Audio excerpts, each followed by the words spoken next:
যাদের নামাজ পড়ার সময় দুনিয়াবি চিন্তা মনে আসে বা নামাজে অমনোযোগী তৈরি হয়, তারা ভিডিওটি শেষ পর্যন্ত দেখার অনুরোধ রইল। হযরত আলী রাদিয়াল্লাহু তাআলা আনহুর কাছে একজন ব্যক্তি এসেছে। তখন লোকটা বলল, হুজুর, আমার নামাজে মন বসে না।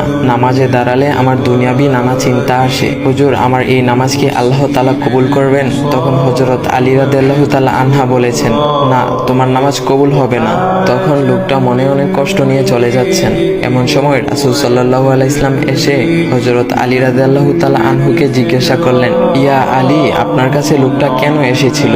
এসে দেখি মন খারাপ করে চলে গেল। কেন, কি হয়েছে আমাকে বলুন। তখন আলী রাদিয়াল্লাহু তাআলা আনহু বলেন, তিনি আমার কাছে জানতে এসেছেন যে নামাজে দুনিয়াবি চিন্তা আসলে নামাজ হবে কিনা।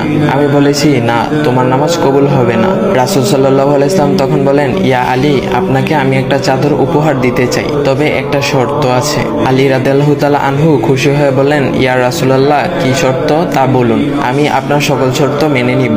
বুঝতেই তো পারছেন রাসূল সাল্লাল্লাহু আলাইহি ওয়াসাল্লামের চাদর বলে কথা। তখন রাসূল সাল্লাল্লাহু আলাইহি ওয়াসাল্লাম বললেন, ইয়া আলী, আপনি যদি এই মুহূর্তে 2 রাকাত নামাজ একনিষ্ঠভাবে পড়তে পারেন দুনিয়াবি সকল চিন্তা দূর করে, তাহলে আমি আপনাকে সেই চাদরটি উপহার দেব। আলী রাদিয়াল্লাহু তাআলা আনহু বলেন, এটা তো সাধারণ ব্যাপার। আলী রাদিয়াল্লাহু তাআলা আনহু তখন নামাজে দাঁড়িয়ে গেলেন আর তিনি নামাজ পড়তে শুরু করলেন। এমন সময় তার মনের মধ্যে শুধু ভাবনা চিন্তা আসতে শুরু করলো, আচ্ছা, আমাকে যে রাসূল সাল্লাল্লাহু আলাইহি ওয়াসাল্লাম যে চাদরটা দিবেন সেটা কি ফাতিমার চাদর নাকি রাসূল সাল্লাল্লাহু আলাইহি ওয়াসাল্লামের? আচ্ছা, চাদরখানা দেখতে কেমন হবে?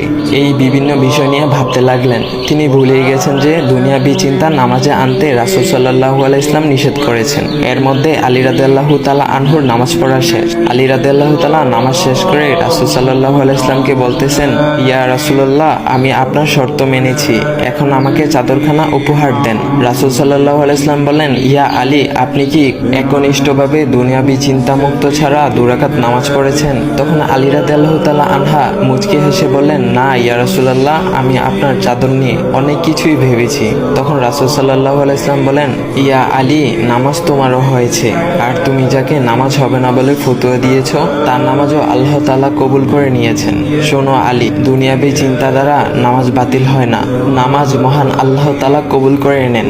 সকল ফরজ নিয়ম কানুন মেনে নামাজ পড়লে নামাজ হবে ইনশাল্লাহ। তবে আমাদের সকলের উচিত নামাজ আদায় করার সময় একমাত্র আল্লাহকে স্মরণ করে নামাজ আদায় করা।